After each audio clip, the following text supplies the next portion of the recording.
Bem-vindo, muito bem-vinda a mais um vídeo aqui no nosso canal e dessa vez comentar sobre storytelling e as parábolas. As parábolas tinham uma estrutura,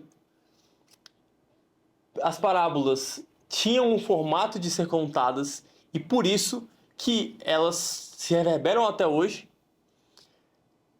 construíram uma visão ocidental completa e as parábolas, elas partem de uma estrutura que você vai aprender. Então, depois que você vê a estrutura, você pode usar essa mesma estrutura nas suas apresentações, nas suas aulas, eventualmente, nas suas palestras e na sua vida mesmo, como forma de compreensão das coisas. Então, a gente vai começar explicando qual que era essa estrutura. E depois a gente vai ver a aplicação dela em 3 diferentes parábolas. Então, primeiro, as parábolas começam com uma contextualização, com um ambiente, com um cenário. Então era posto um cenário. E esse cenário, preste muita atenção nisso, esse cenário era sempre um cenário familiar para os ouvintes. Então era sempre algo sobre família, sobre agricultura, sobre negócios ali da região, sobre viagem, que as pessoas tinham que viajar muito. Então era sempre sobre algo familiar. Jesus contextualizava, colocava um cenário, e qual era esse cenário? Era sempre um cenário familiar. Então quando a gente fala aqui, por exemplo, o bom samaritano. Havia um homem viajando e ele foi assaltado. Esse é o cenário. Parábola do filho pródigo. Um homem tem 2 filhos, mas o mais jovem pede a herança. Outro cenário. Terceiro, o homem partindo para a viagem entrega a seus 3 servos talentos. Então, haviam 10 virgens e 10 loucas, então 10 virgens, né? 5 prudentes e 5 loucas. Então, ele sempre contextualizava com base em algo, em um contexto que as pessoas conhecessem, que era familiar para as pessoas. Depois desse contexto, era apresentado o conflito. Então, elementos de contraste eram utilizados. Então, é a dualidade, né? O justo e o injusto. O rico e o pobre. O salvo e o não salvo. As prudentes e as loucas. O que fica com o pai e o que sai da casa do pai. O que ajuda o samaritano e o que não ajuda o samaritano. O que usa os talentos e o que não usa os talentos. Sempre tinha o contexto de dualidade envolvido. Então, depois que era apresentado esse contexto familiar para as pessoas, o que era apresentado depois era um conflito. Depois da apresentação do conflito, a gente vai ver também nos casos 1 a 1, depois que esse conflito era apresentado, aqui a dualidade que sempre aparecia, que era algo simples, rotineiro familiar, ordinário no sentido de ser comum, com algo muito profundo, que era a vida eterna, a salvação, os céus. Então, as parábolas eram feitas para uma projeção da vida do homem, e era feita essa mistura, no bom sentido, né, de simplicidade com profundidade. Eu pego algo que é muito familiar, 2 filhos, e eu levo isso para eu trago isso para um ambiente espiritual e profundo. 5 prudentes, 5 loucas, depois que acontece, o conflito se resolve e se diz, então assim serão, assim também é o reino dos céus, assim também é para a salvação. Então, essa simplicidade com profundidade, ela acontecia, geralmente mais no final, então, assim também acontece no reino dos céus. E depois, a chamada para a reflexão, que acontecia no final. Então, eram esses 4 passos. A apresentação da situação com algo familiar, o contraste e o conflito, ou seja, A dualidade das coisas, o rico, o pobre, o justo e o injusto, isso era apresentado. Depois, a simplicidade com a profundidade. E por fim, a chamada para a reflexão. Porque, por que isso precisava ser feito, né? De alguma forma. As questões profundas, a gente não consegue explicar elas com aspecto direto. Eu preciso contextualizar no ambiente que a pessoa está. Tem uma aula minha aqui também falando sobre como é que eu crio storytellings para apresentação, né? Que a gente chama isso de concreto para o abstrato. E aqui a gente está chamando de simplicidade com profundidade. Por quê? Eu pego algo que é totalmente abstrato, que é salvação, o reino dos céus, é totalmente abstrato, ninguém vai entender essa explicação direta. E eu trago isso para algo muito concreto, para algo que todo mundo que ouvir vai entender. Então, eu pego do concreto e jogo para o abstrato. Eu saio de algo muito simples, ordinário, comum, e levo isso para algo muito profundo. E você nem consegue aplicar isso nas suas apresentações. Saia do concreto para o abstrato. Se você quiser explicar algo complexo, comece por algo simples. Aqui, simples e profundo, né? Que está chamando. Então, primeiro, a parábola do bom samaritano. Para você que conhece ou que não conhece a parábola do bom samaritano, o que acontece? Um homem vai viajar de Jerusalém para Jericó e esse homem é espancado.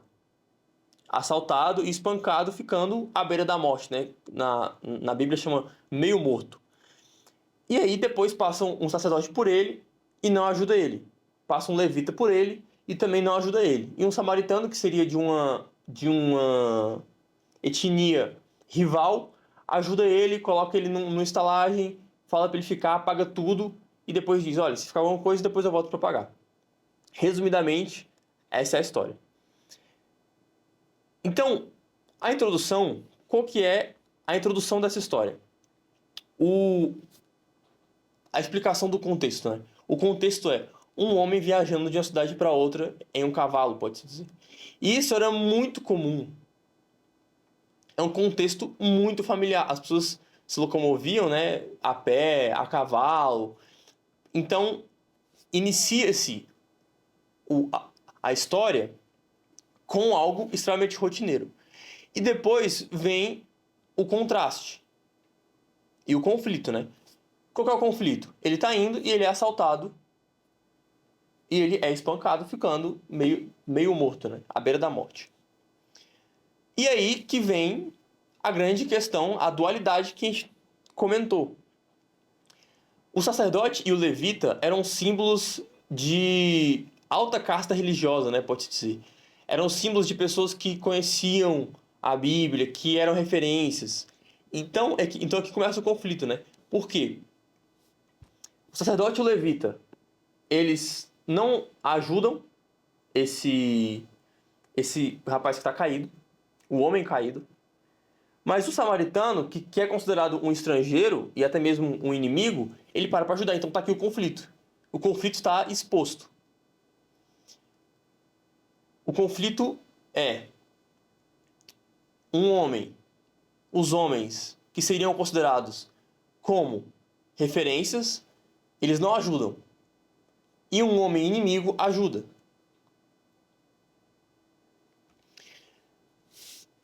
E aí depois eu vou caminhando para essa simplicidade com profundidade. Por quê? No desenvolvimento é explicado isso, né? Que o bom samaritano, ele é aquele que pensa no próximo. Então ele cuida do homem, paga a pensão, demonstrando uma verdadeira compaixão. Então, Jesus chama para a reflexão, que é: quem é o próximo daquele que estava ferido?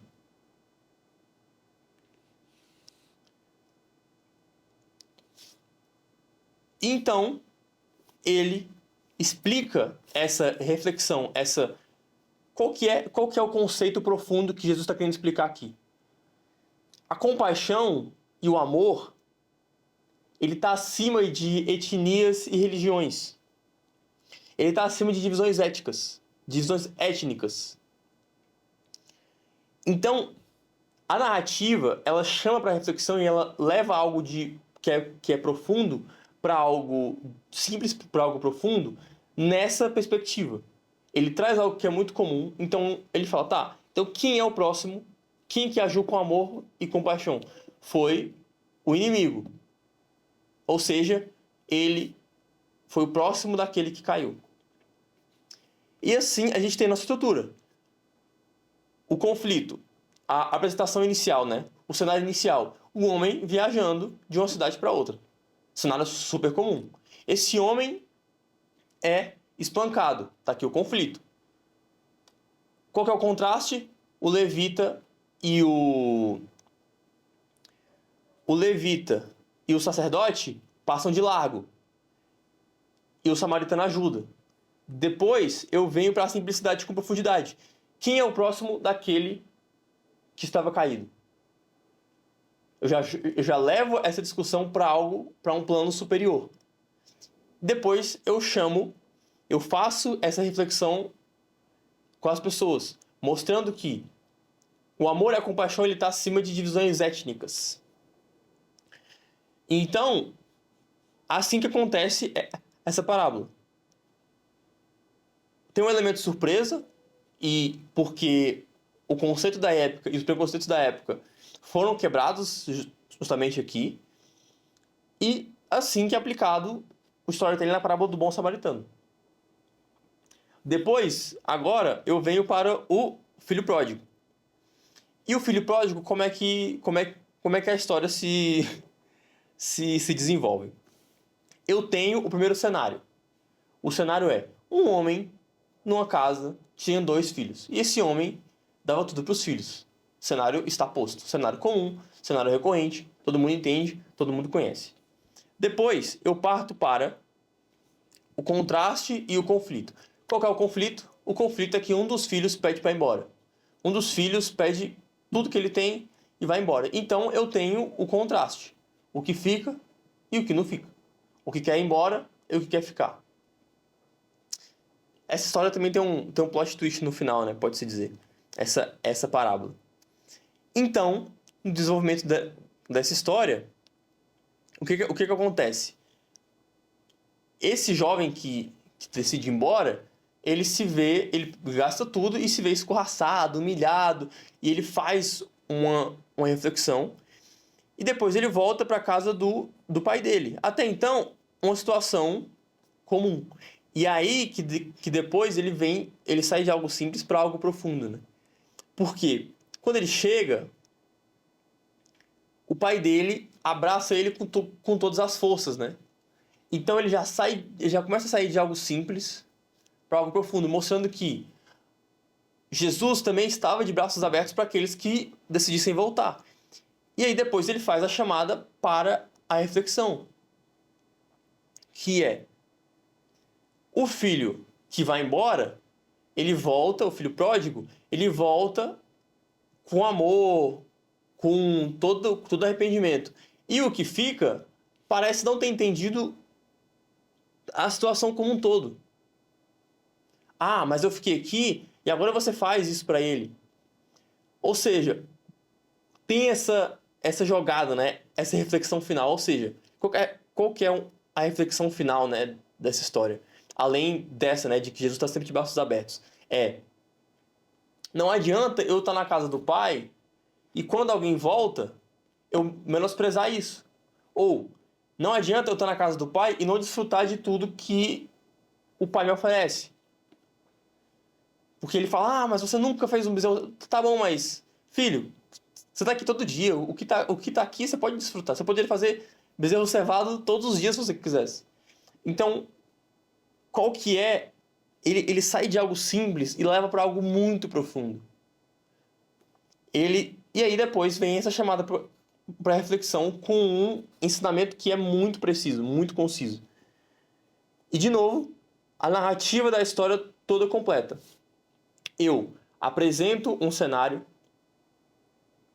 comum, familiar.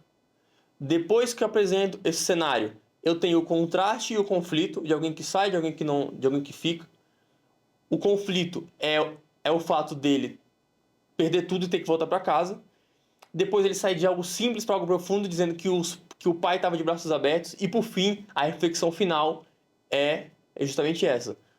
Pai, mas você nunca fez isso para mim? Tá, mas tudo que está aqui é seu. Agora vamos nos alegrar por esse que se perdeu e foi achado. Então, a história ela vai retornando e saindo de algo simples para algo profundo. Então, é assim que acontece essa história, né? Então, ela usa essa dinâmica familiar que é comum para explorar temas como arrependimento, perdão e esse amor incondicional, né? Então, tem o contraste entre as atitudes dos filhos, a reação inesperada do pai e a reação inesperada do filho que fica. Então, tem conflitos, esses conflitos são resolvidos, são explicados para mostrar justamente como que é o reino dos céus, como que Jesus, como que Deus perdoa. Então, saindo de algo simples, rotineiro, comum, para algo complexo, muito complexo, que caberia reflexões dia após dia para entender.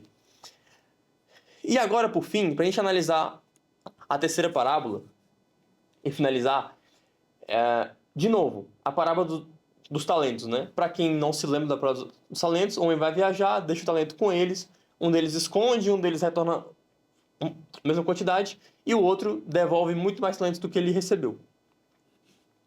Então, vamos lá. Cenário inicial. Um homem, partindo para uma viagem, entrega aos seus 3 servos diferentes quantidades de dinheiro, de acordo com a capacidade de cada um. Ok. Ele distribuiu, foi viajar, distribuiu o que havia sido acordado entre eles. Depois disso, a gente já começa com essa contraste e o conflito. Qual que é o contraste? Um deles tenta prosperar, dois deles tentam prosperar o dinheiro, o talento, e o outro esconde o talento. Então, a partir desse momento, a gente já tem esse contraste e o conflito. Por quê? O conflito é, quando o homem volta, ele percebe o que tinha acontecido e ele responde severamente àquele que escondeu seu talento, retirando tudo que ele tinha e expulsando ele. Então ele fala, ó, se você guarda isso aqui e esconde na terra, você vai ser tirado daqui. Então, essa questão, eu já apresento o contraste, que é dos que tentam multiplicar o dinheiro, o talento, e do contraste do que esconde o talento. Depois disso, eu venho a parábola sair de algo simples para algo profundo. Ele sai de uma explicação que até então é muito simples e ele leva isso para um âmbito espiritual, para um âmbito, né, do reino dos céus, enfim. E aí, assim, ele explica que o que guarda, esconde os seus talentos vai ser expulso. E o que tenta multiplicar os talentos, ele vai ser recompensado. Então, é assim que acontece, né? Nessa parábola dos talentos. Então, ele debate temas complexos ao entorno do risco e depois ele chama a chamada para reflexão, que seria o quarto passo. Ele encoraja todo mundo que está ouvindo ali aquela parábola para você precisa utilizar os seus talentos ao máximo. Você não pode esconder os seus talentos. E você não pode ter medo de progredir, né? Medo de tomar um risco e fazer acontecer. Então, de novo, a estrutura da parábola acontece. É apresentado um cenário comum, um cenário familiar que as pessoas vão entender. Depois tem um contraste entre eles, que é um que colocou e um que não, os que investiram e o que não. Depois vem o conflito dessa história quando o dono volta, né? Quando o Senhor volta. E depois isso é levado para um âmbito espiritual. E aí, justamente nessa chamada para a reflexão. Quando é levado para o ambiente espiritual, essa chamada para a reflexão acontece. E assim, a parábola dos talentos também acontece. Então, se você for contar alguma história, explicar para alguém alguma coisa, essa estrutura também funciona. Você apresenta o cenário, depois mostra um contraste de conflito, uma situação boa e uma situação ruim, uma situação que deu certo e uma situação que não. E deixa a pessoa, tá, mas qual será que é a certa? E depois, essa simplicidade com profundidade ele explica, né? Então, ó, esse aqui ele estava errado. E por quê? Porque no mundo espiritual as coisas acontecem assim, assim, sabe? Eu saio de algo simples para algo profundo e chamo a pessoa para o aprendizado final, para a reflexão final. É assim que acontece as estruturas de parábolas e por isso que elas ficaram tão conhecidas, porque levava para algo familiar das pessoas, então as pessoas já naturalmente entendiam a história. Eu pego de um contraste e um conflito, uma situação inesperada, que você não sabe qual que é o certo, qual que é o errado. Eu faço esse engajamento da pessoa. Depois eu resolvo, levando isso para algo muito mais profundo e pedindo para as pessoas refletirem sobre o tema. Então, é assim que acontece. Espero que você tenha gostado dessa análise de parábolas, que você pode utilizar também nas suas narrativas, e com certeza vai dar muito certo, porque é uma narrativa que foi validada, que construiu bastante coisa, e as histórias são muito memoráveis, porque ficam, de fato, na nossa cabeça, né?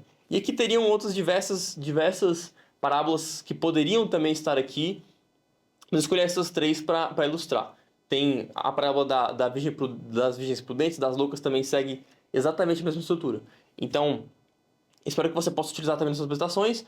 Se você gostou desse vídeo, deixe o seu like. Vou ficar contente de ver seu comentário também. E me diga o que você achou do vídeo. Muito obrigado e até a próxima. Tchau, tchau.